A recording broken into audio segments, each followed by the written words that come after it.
నమస్తే ఓరుగల్లు 9 న్యూస్ కి స్వాగతం. నేను మంజుల. తెలంగాణను డ్రగ్ ఫ్రీ స్టేట్గా మార్చేందుకు రాష్ట్ర ప్రభుత్వం కృషి చేస్తుందని, ఇందుకోసం మిత్ర టీ యాప్ అందుబాటులోకి తీసుకొచ్చామని మంత్రి శ్రీధర్ బాబు అన్నారు. రాష్ట్ర ఐటీ పరిశ్రమల శాఖ ఆధ్వర్యంలో ఆదివారం హైదరాబాద్లో పార్క్ హయత్ హోటల్లో ప్రజాపాలన విజయోత్సవాలు నిర్వహించారు. ఈ వేడుకలకు మంత్రి శ్రీధర్ బాబు చీఫ్ గెస్ట్గా అటెండ్ అయ్యారు. ఈ సందర్భంగా టీ ఫైబర్ ద్వారా తక్కువ ధరకే ఇంటర్నెట్ను అందించే పథకాన్ని ప్రారంభించారు. ఈ టీ ఫైబర్ ద్వారా రాష్ట్రంలోని ప్రాంతీయ ఆఫీసులకు ఇంటర్నెట్ సౌకర్యం కల్పించనున్నారు. ఈ సందర్భంగా మంత్రి శ్రీధర్ బాబు మాట్లాడుతూ టీ ఫైబర్తో టీవీ, టెలివిజన్, కంప్యూటర్ సేవలకు ఉపయోగంగా ఉంటుందని తెలిపారు. చిన్న పరిశ్రమల కోసం కొత్తగా ఎంఎస్ఎంఈ పాలసీ తీసుకొచ్చామన్నారు. టీ ఫైబర్ ఇంటర్నెట్ ద్వారా సంగారెడ్డి, పెద్దపల్లి, మహబూబ్నగర్ జిల్లాల రైతులకు ఈ సందర్భంగా మంత్రి శ్రీధర్ బాబు మాట్లాడుతూ చెప్పారు. ఈరోజు ప్రజల విజయోత్సవ కార్యక్రమాలు నిర్వహిస్తూ ఉన్నాం. ఇప్పుడే మా డిపార్ట్మెంట్స్కు సంబంధించి ఏ విధంగానైతే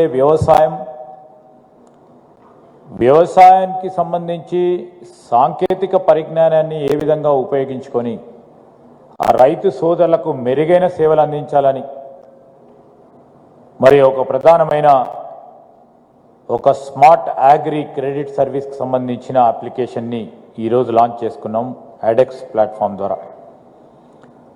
రైతు సోదరులకు ఒక పక్షాన వారిని పరిపుష్టిగా వ్యవసాయ రంగంలో పెంపొందించడానికి రుణమాఫీ చేయడం, ప్రైవేట్ రంగంలో ఉన్న నైపుణ్యాన్ని ఉపయోగించుకొని ఒక పక్షాన విద్యార్థుల తల్లిదండ్రులకు, విద్యార్థులకు కూడా అవగాహన కల్పించడంతో పాటు డ్రగ్స్ను ఏ విధంగా నివారించే ప్రయత్న భాగంలో దీన్ని ఉపయోగించుకునే ఒక మిత్ర టీజీ యాప్ని కూడా ఈరోజు ఆవిష్కరణ చేయటం ఇటు విద్యార్థులకు, విద్యార్థుల తల్లిదండ్రులకు కూడా దోహదపడే విధంగా రాబోయే కాలంలో మరి సమయం వృధాగా భవేష్ మిశ్రా గారు ఇప్పుడు చెప్పడం జరిగింది వరల్డ్ బ్యాంక్ రిపోర్ట్ ద్వారా. సో మేము సంబంధించి జాతీయ సెక్యూరిటీ టెక్నాలజీస్ తీసుకురావాలనే ఒక ప్రయత్నం పెద్దకు ఏర్పాటు చేయాలనే ఒక లక్ష్యంతో ముందుకెళ్తా ఉన్నాం. 60 ఎకరాల్లో ఎండపల్లి, మదిర, ఖమ్మం జిల్లాలో 84 ఎకరాలలో దాదాపు 2000 ఎకరాలలో మేము చేపట్టే కనీస వసతులకు సంబంధించి ఈ సంవత్సర కాలంలో 1500 కోట్ల రూపాయలు వెచ్చించి ఉన్నాం. అదేవిధంగా మీ అందరికీ కూడా తెలుసు, చాలా వరకు పేపర్లో చూస్తూ ఉంటారు, మేము గత సంవత్సరం జనవరిలో స్విట్జర్లాండ్ ఎంఓయూ పోయినప్పుడు ఫ్యూజన్, ఎందుకంటే కొన్ని పత్రికలు చూసాం 2 లక్షల వరకు పెట్టుబడులు. మీ ఆలోచన మేరకే ప్రభుత్వానికి సంబంధించిన మా అధికారులు, అధికార యంత్రాంగం మేము కూడా సీఎం రేవంత్ రెడ్డి అపరిపక్వ వైఖరితో తెలంగాణ ప్రగతి మసకబారిందని మాజీ మంత్రి బీఆర్ఎస్ ఎమ్మెల్యే హరీష్ రావు విమర్శించారు. సీఎం నిర్వహిస్తున్న శాఖల్లో పరిస్థితులు అధ్వాన్నంగా ఉన్నాయని ఆరోపించారు. కాంగ్రెస్ ప్రభుత్వం సంవత్సర పాలనపై ఏడాది పాలన ఎడతెగని వంచన పేరిట బీఆర్ఎస్ ఛార్జిషీట్ను తెలంగాణ భవన్లో హరీష్ రావు విడుదల చేశారు. ఈ సందర్భంగా రాష్ట్ర ప్రభుత్వంపై ఆయన విమర్శలు గుప్పించారు. 3 మంత్రులున్న ఖమ్మంలో వరద సహాయ చర్యల్లో ప్రభుత్వం విఫలమైందన్నారు. వరద బాధితులను పరామర్శించేందుకు వెళ్తుంటే రాళ్ల దాడి చేశారు. శాంతి భద్రతల పరిరక్షణలో ప్రభుత్వం విఫలమైందన్నారు. అశాంతి అలజడితో రాష్ట్రం అట్టుడుకుతోంది. కాంగ్రెస్ హయాంలో 9 చోట్ల మత కలహాలు జరిగాయి. హైడ్రా పేరిట కూల్చివేతలు ప్రారంభించి అరాచకం సృష్టించారు. మద్య విక్రయాలలో పెంచాలని మెమోలు ఇచ్చారు. గాంధీ భవన్లో ఇచ్చే సూచనల ఆధారంగా చట్టాలు చేస్తున్నారని హరీష్ రావు ఆరోపించారు. 6,500 ఎకరాలు 6,500 ఎకరాల కొత్త ఆయకట్టు ఈ రాష్ట్రంలో. అసలు వచ్చి 2 ఏళ్ల పాటు కేసీఆర్ గారు కృష్ణా నది మీద మన ప్రాజెక్టులు మన రాష్ట్రం యొక్క పరిధిలో ఉండేటట్టు కాపాడండి. కానీ వీళ్ళు వచ్చి రాగానే కేఆర్ఎంబీకి అప్పచెప్పింది. మళ్ళీ కేసీఆర్ గారు బయలుదేరితే భయపడి అసెంబ్లీలో తీర్మానం చేసింది తప్ప మీకు రాష్ట్రము, రాష్ట్ర ప్రయోజనాలు, ఈ ప్రాజెక్టులు కాపాడే సోయి కూడా లేకుండా పోయింది. అయితే ఈ మధ్య మీరు చూస్తున్నారు 1,53,00,000 పంట పండింది. ఇదేదో మా కాంగ్రెస్ పార్టీ ఘనత అని ఈ మధ్య మాట్లాడుతున్నారు మంత్రులు. మరి 1,53,00,000 పంట పండితే మా ఘనత అంటున్నారు కదా. 2014 కంటే ముందు 50 ఏళ్లు ఈ రాష్ట్రాన్ని పాలించింది కాంగ్రెస్, 16 ఏళ్లు పాలించింది నువ్వు ఉన్న తెలుగుదేశం పార్టీ. 66 ఏళ్ల కాంగ్రెస్ తెలుగుదేశం పాలనలో 2014-15కు ముందు ఈ రాష్ట్రంలో పండిన వరిధాన్యం ఎంత అంటే 68 లక్షల మెట్రిక్ టన్నులు. మరి 66 ఏళ్లలో మీరు 68 లక్షల మెట్రిక్ టన్నుల వరిధాన్యం పండిస్తే 10 ఏళ్ల కేసీఆర్ పాలనలో 1,68,00,000 మెట్రిక్ టన్నుల పంట పండించి చూపించిండు. అంటే 10 ఏళ్లలో కేసీఆర్ గారి ప్రభుత్వం 1,00,00,000 మెట్రిక్ టన్నుల పంట పెంచింది. 66 ఏళ్లలో మీరు పండించింది 68 లక్షల మెట్రిక్ టన్నులు అయితే 10 ఏళ్లలో దాన్ని 1,68,00,000 మెట్రిక్ టన్నులకు తీసుకుపోయిన ఘనత బీఆర్ఎస్ పార్టీ. అంటే ఏం చేయకపోతేనే 1,68,00,000 మెట్రిక్ టన్నుల పంట పండిందా? ఏమైనా మ్యాజిక్ చేస్తేనో మంత్రం వేస్తేనో 1,68,00,000 పంట పండిందా? మిషన్ కాకతీయ కింద చెరువులు బాగా చేసినాం, అన్ని ప్రాజెక్టుల కాలువల ద్వారా తూములు పెట్టి చెరువులకు అనుసంధానం చేసి ప్రాజెక్టు నీళ్లతో చెరువులు నింపే ప్రయత్నం చేశాం. రైతులకు 24 గంటల నాణ్యమైన కరెంట్ ఇచ్చాం. అన్ని వాగుల మీద 1,200కు పైగా చెక్ డ్యాములు కట్టాం. రైతు బంధు పథకాన్ని తెచ్చి రైతుకు భరోసానిచ్చాం. మీరు పెండింగ్ లో పెట్టిన పాలమూరు ప్రాజెక్టులను రన్నింగ్ ప్రాజెక్టులుగా మార్చి 6,35,000 ఎకరాలకు పాలమూరు జిల్లాలో సాగునీరు అందించాం. రంగనాయక సాగర్, మల్లన్న సాగర్, కొండపోచమ్మ సాగర్ కాళేశ్వరంలో అంతర్భాగం కాదా చేశాం. ఖమ్మం జిల్లా కడుపు నింపేందుకు అంటే ఇవన్నీ చేయడం వల్లనే ఇంత అద్భుతమైన పంట పండింది. అసలు మీరు నిజంగా పంట పండినాన్ని మీరు చేసిన ఒక్క పని చెప్పండి. 10 ఏళ్ల కేసీఆర్ కృషి కదా, అది బీఆర్ఎస్ ప్రభుత్వ కృషి కదా. కానీ అది రాదు. 6,500 ఎకరాల కన్నా 1% ఎక్కడైనా నీళ్లు ఇచ్చారేమో చూపించండి. కమిటీ నివేదిక ఆధారంగా ధరణి పోర్టల్ను ఎలా ప్రక్షాళన చేయాలో చూస్తున్నామని మంత్రి పొంగులేటి శ్రీనివాసరెడ్డి అన్నారు. రైతులకు మంచి జరిగే ప్రతి సూచనను స్వీకరిస్తున్నామన్నారు. ప్రజాపాలన ప్రజా విజయోత్సవాల్లో భాగంగా హైదరాబాద్లో నిర్వహించిన మీడియా సమావేశంలో ఆయన మాట్లాడారు. మా ప్రభుత్వం వచ్చాక ధరణిలో కొన్ని మార్పులు చేశాం. పోర్టల్ నిర్వహణకు ఈ నెల 1వ తేదీ నుంచి విదేశీ సంస్థ నుంచి ఎన్ఐసి మార్చాం. 2020 ఆర్ఓఆర్ చట్టంలో లోపాలను సరిచేసి 2024 ఆర్ఓఆర్ చట్టం తెస్తున్నాం. కొత్త చట్టాన్ని రేపటి నుంచి జరిగే అసెంబ్లీ సమావేశాల్లో ఆమోదింపజేస్తాం. ధరణి కొత్త యాప్ కొత్త చట్టం ద్వారా సామాన్య ప్రజలకు ఉపయోగపడుతుందని ఆయన అన్నారు. గత ప్రభుత్వం వీఆర్ఓ వ్యవస్థను రాత్రికి రాత్రే రద్దు చేసిందని, కానీ రెవెన్యూ గ్రామాలకు ఒక అధికారి ఉండాలని స్థానికులు కోరుకుంటున్నారని ఆయన చెప్పారు.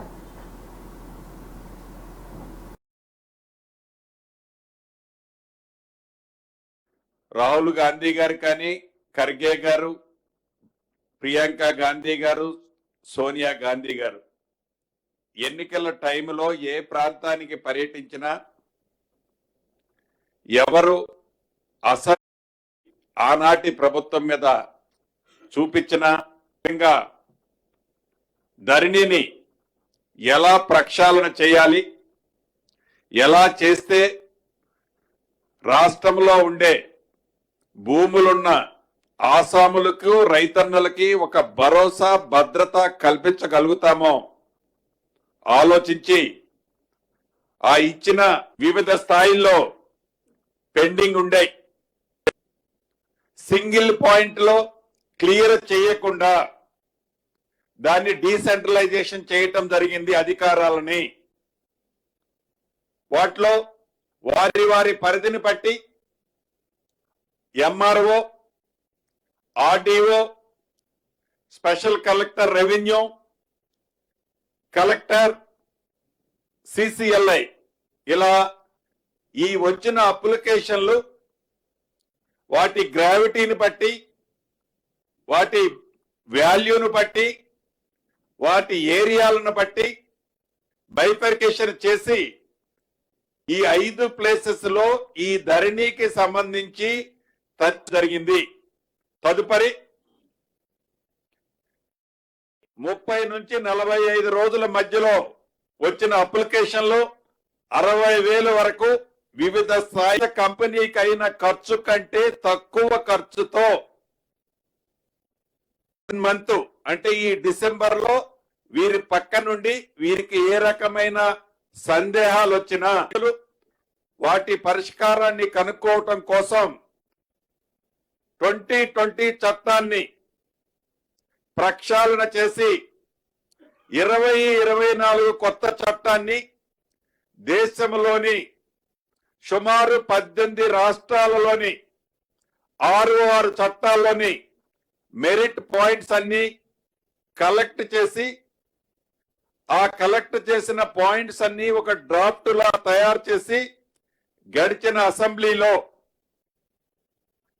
అసెంబ్లీ సాక్షిగా ఆ కొత్త డ్రాఫ్ట్ ని అసెంబ్లీలో ప్రవేశపెట్టి దాన్ని 45 రోజులు పబ్లిక్ కి వీలైనంత తగ్గించి ఏ మాడ్యూల్లో అప్లోడ్ చేసుకున్నా కంప్లైంట్ చేసినా ఆ మాడ్యూల్ తప్పు పడ్డది అనే ప్లీ చూపించి రిజెక్ట్ చేయకుండా అప్పుడు ఎన్ని సంవత్సరాల నుంచి వచ్చారు ఈ కొత్త ధరణికి తప్పకుండా ఇది ఉపయోగపడుతుంది అనేది పూర్తిగా ఇందిరమ్మ ప్రభుత్వం విశ్వసిస్తుంది, నమ్ముతుంది.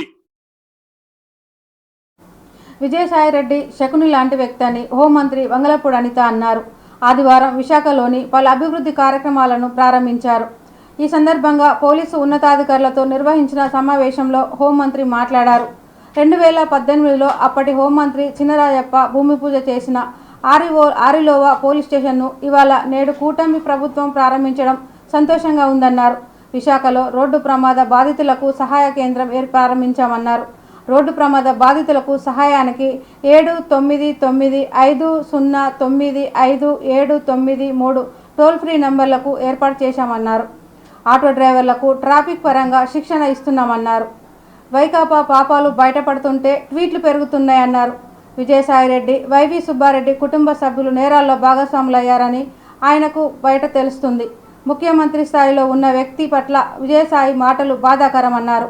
కాకినాడ పోర్టు వ్యవహారంలో అన్ని విషయాలు బయటకు వస్తున్నాయని ఆమె అన్నారు. వరకు కూడా ఇన్సూరెన్స్ డబ్బులు కూడా రాక చాలా మంది ఇబ్బందులు పడి వాటిని వదిలేసుకునే సందర్భాలు కూడా మనం చాలా చూసాం. అటువంటి పరిస్థితుల్లో ఈరోజు ఇన్సూరెన్స్ల పరిస్థితి చూసుకుంటే చాలా తక్కువ మందికి ఇన్సూరెన్స్లు వచ్చినాయి. నాకు ఇందాక మన సిపి గారు కూడా ఒక నాకు లిస్ట్ అవుట్ చేసి ఇచ్చారు. ఓవరాల్గా చూడాలంటే దగ్గర మనకి ఒక ఇన్సూరెన్స్ రావడం అనేది చాలా కష్టంగా ఉంది. మనం అందులో చూసుకుంటే నేను అసెంబ్లీలో ఒక ఎమ్మెల్సీ గారు యాక్సిడెంట్లో చనిపోతే ఏలూరు దగ్గర ఆయనకి ఈ రోజు వరకు కూడా ఇన్సూరెన్స్ డబ్బులు వచ్చిన పరిస్థితి కనిపించలే. బికాజ్ మైనర్ యాక్సిడెంట్ చేసిన వ్యక్తి. సో ఇప్పుడు మనకి ఈ ఇన్సూరెన్స్ సిస్టంలో కూడా కొన్ని అమెండ్మెంట్స్ మనం చేయగలిగితే దాని మీద కూడా ఈరోజు గవర్నమెంట్ దృష్టి పెట్టి దాన్ని ఎలా ఓవర్కమ్ చేసి బాధితులకు ఎవరికైతే వాళ్ళకి insurance amount as early as possible వచ్చే విధంగా ఈరోజు పోలీస్ డిపార్ట్మెంట్ వర్క్ చేస్తుంది. దానికి సంబంధించి రూల్స్ ఏమైనా అమెండ్మెంట్ చేయాలంటే కనుక గవర్నమెంట్ కూడా ఈరోజు ఇనిషియేషన్ తీసుకునే పరిస్థితి ఉంది. అట్ ద సేమ్ టైం మేజర్గా వైజాగ్ సిటీలో ఎక్కువగా యాక్సిడెంట్లు అన్నవి వైజాగ్ సిటీలోనే కాదు స్టేట్ లెవెల్లో వైజాగ్లో ఎక్కడైనా యాక్సిడెంట్ జరిగినవి అన్నది ఓవర్ స్పీడ్ ఇవన్నీ ఒక ఎత్తు అయితే ఆటోలకు సంబంధించి కొంత ప్రాబ్లం అనేది చాలా ఎక్కువగా ఉంది. అది మీ అందరికీ కూడా తెలుసు. చాలా సందర్భాల్లో మీరు కూడా ఈ ఆటోల విషయంలోనే మాకు కూడా కంప్లైంట్ చేసిన సందర్భం. ఈరోజు విశాఖపట్నం సిటీలో 4000 మంది ఆటో డ్రైవర్లు ఉంటే ఇంచుమించుగా 16 రోజుల నుంచి రోజుకి 250 మంది చొప్పున ట్రైనింగ్ వాళ్ళకి కూడా ఎటువంటి రూల్స్ రెగ్యులేషన్స్ పాటించాలి, ఒకవేళ వాళ్ళు ఇల్లీగల్గా ఈ గాంజా సరఫరా చేసిన ఇల్లీగల్ యాక్టివిటీస్ ఆటోల్లో చేసిన ఎటువంటి కేసులు పెడతారు, ఎలా ఆటోలు సీజ్ అయ్యి వాళ్ళు బతుకులు బదనాం అవుతాయి, ఇవన్నీ కూడా చాలా క్లియర్ కట్గా ఎటువంటి వాళ్ళు యాక్సిడెంట్ చేసిన యాక్సిడెంట్స్ కూడా వాళ్ళు ఒక పవర్ పాయింట్ ప్రజెంటేషన్ పెట్టుకొని ఈరోజు వాళ్ళందరికీ కూడా ట్రైనింగ్ ఇచ్చారు. వాళ్ళు కూడా కొంతమంది మాకు కూడా వాళ్ళ తాలూకా ఇబ్బందులు కూడా మాకు కూడా చెప్పుకున్నారు. సో ఇవన్నీ కూడా మేము చాలా క్లియర్గా ఎక్కడ కూడా ఇబ్బంది లేకుండా డిపార్ట్మెంట్ వైజ్గా మేము చేసుకునే పరిస్థితి కూడా ఇక్కడ అభినందిస్తాం. శకుని మామకి ఏదో అంటారు కదా, శకుని మామకి ఎక్కువగా ఉంటాడు అనమాట. శకుని మామ అయినా కొంచెం ఎథికల్గా వెళ్ళాడేమో కానీ ఎథిక్స్ కూడా లేని శకుని మామ ఎవడైనా ఉన్నాడంటే విజయసాయిరెడ్డి పేరు చెప్పుకోవచ్చు. కనీసం అతని తాలూకా వయసుకి అతను చేస్తున్న ప్రొఫెషన్కి కూడా సంబంధం లేకుండా గౌరవం లేకుండా నోటికి వచ్చినట్టు ఒక పెద్దవాళ్ళకి గౌరవం ఇవ్వాలని మినిమం కామన్ సెన్స్ లేకుండా మాట్లాడే పరిస్థితి ఈరోజు కనిపిస్తూ ఉంది. ఒక ముఖ్యమంత్రి గురించి మాట్లాడేటప్పుడు నోరు అదుపులో పెట్టుకొని మాట్లాడాలన్న విషయం కూడా మా పరిస్థితి లేకపోయేసరికి కొంచెం మేము కూడా బాధపడాల్సిన అవసరం వస్తుంది. బాధపడ్డం కాదు, దానికి ఎలాగే ఎటువంటి సివియర్ యాక్షన్స్ తీసుకోవాలో మేము కూడా తీసుకుంటాం. కాకపోతే ఇక్కడ మీ అందరికీ కూడా తెలుసు, సుమారుగా 6,000 కోట్ల రూపాయలు ఉన్న ఆస్తుల్ని కేవలం 590 కోట్ల రూపాయలకి భయపెట్టి పిలిపించుకొని, అంటే అది ఎలాగ ఆర్గనైజ్డ్ క్రైమ్ జరుగుతుంది అంటే, ఇప్పుడు ఎవరైతే జిఎంఆర్ గ్రూప్ కానీ కేవీ రావు గారి గ్రూప్ కానీ ఏదైతే ఉందో వాళ్ళకి సంబంధించిన ఆడిటింగ్ రిపోర్ట్స్ని కూడా ఇంకొక ఎక్స్పర్సన్ చేస్తాడు. వాడు చేసి వీళ్ళు ఇంత పన్నులు ఎగవేస్తారని చెప్పి చూపిస్తాడు. అరే నాయన మేము అది చేయలేదు అని వీళ్ళు అంటారు. నువ్వు చేసావు, నువ్వు జైలుకి వెళ్తావు కాబట్టి నీ వాటాలని మాకు రాయని అంటారు. రాయని చెప్పేసి పిలిపి పట్టుకునేవారు కాదు. అదే ఇప్పటికీ కంటిన్యూ అవుతుంది. అండ్ మీ ప్రభుత్వం వచ్చి 5 నెలలు అయినప్పటికీ కూడా అదే కంటిన్యూ అవుతుంది. విదేశాలకి కొన్ని లక్షల కోట్లు ఎగుమతి అయిపోతున్నారు. ఇప్పుడు ఏపీ సిచ్యువేషన్ తర్వాత ఎలా ఉండబోతుంది, దానికి సంబంధించి ఎలాంటి యాక్షన్ తీసుకోబోతున్నారు? యాక్చువల్గా మొత్తం అంత విషయం ఏంటంటే ఆ క్వశ్చన్ ఆన్సర్ మీరే చెప్పారు, సంతోషం నాకు. ఏదైతే ఇప్పుడు దాని గురించేనే అలా జరగకూడదని ఉద్దేశంతోనే పవన్ కళ్యాణ్ గారు కూడా గౌరవ డిప్యూటీ కూడా వాళ్ళందరి మీద కూడా చర్యలు ఉంటామని చెప్పేసి ఆ రోజు చెప్పారు.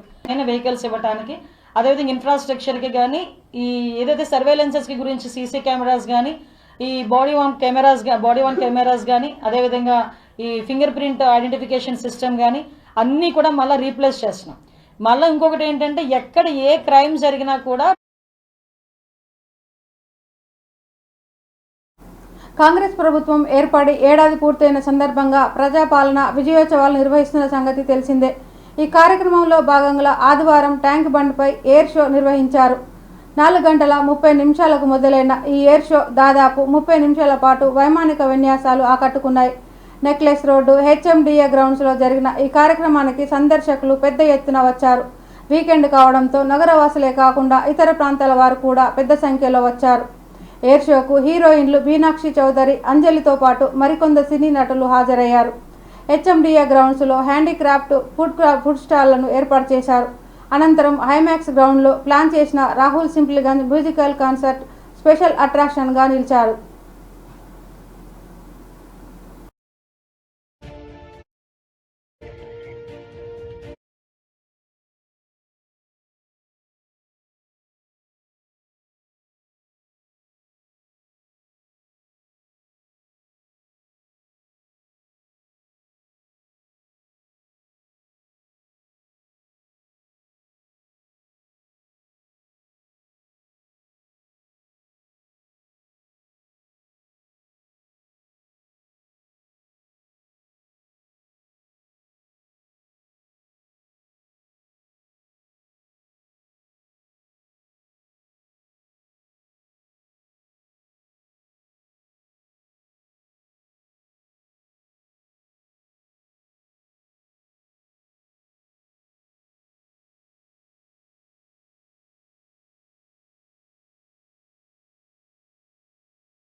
your left.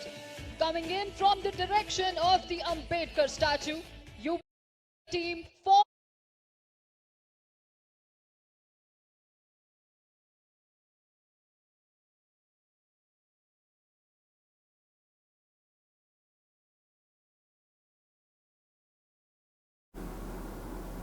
ఇంతటితో ఈ వార్తలు సమాప్తం. మరిన్ని వార్తలతో మళ్ళీ కలుద్దాం. చూస్తూనే ఉండండి ఓరుగల్ 9 న్యూస్ ఛానల్.